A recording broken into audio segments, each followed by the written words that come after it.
మెదక్ జిల్లా మనోహరాబాద్ మండలం రంగయ్యపల్లి గ్రామంలో గాంధీ వర్ధంతి సందర్భంగా బీఆర్ఎస్ నాయకులు గాంధీ విగ్రహానికి పూలమాలు వేసి కాంగ్రెస్ పార్టీ 6 గ్యారంటీ వెంటనే అమలు చేయాలని విగ్రహానికి వినతి పత్రం సమర్పించారు.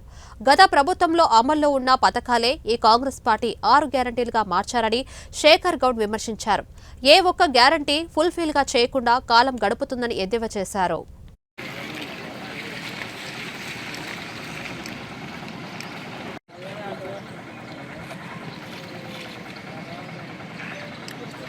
నెరవేర్చలేకపోయింది. ఎందుకంటే పింఛన్దారులకు 4,000 రూపాయలు ఇస్తానని చెప్పి ఆ ముసలోళ్ళని గిట్ట మోసం చేసింది.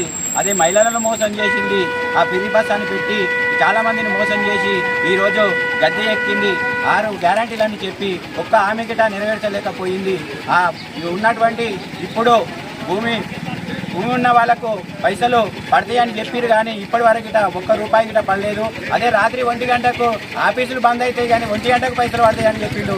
ఎవరన్నా ఉన్నారంటే మన రాష్ట్రం కాదు మన దేశంలోనే ఉన్నాడంటే రేవంత్ రెడ్డి తప్ప. ఇట్లాంటి మాయ మాటలు చెప్పి గద్దెనెక్కిన తర్వాత ప్రజలను మోసం చేసిండు తప్ప మన దేశంలోనే మన తెలంగాణ రాష్ట్రం చరిత్రగా నిలిచిపోయే వ్యక్తి ఉన్నాడంటే ఇదే రేవంత్ రెడ్డి అని అందరూ ఈ ప్రజలు తిరుగుబాటు చేస్తున్న వాళ్ళపై కేసులు చేసి ఈ సంక్షేమ కార్యక్రమాలు అందించకుండా కావాలని ఏదో వంకతోని కేటీఆర్ని హరీష్ రావుని అరెస్ట్ చేయాలనే ఉద్దేశంతో ఈరోజు కార్యక్రమాలు చేస్తున్న తెలంగాణ రాష్ట్ర ప్రభుత్వం కాంగ్రెస్ ప్రభుత్వం ఈరోజు 420 హామీలు ఇచ్చి కనీసం అందులో 10% అన్న హామీలు నెరవేర్చకుండా కేవలం కాలయాపన చేస్తూ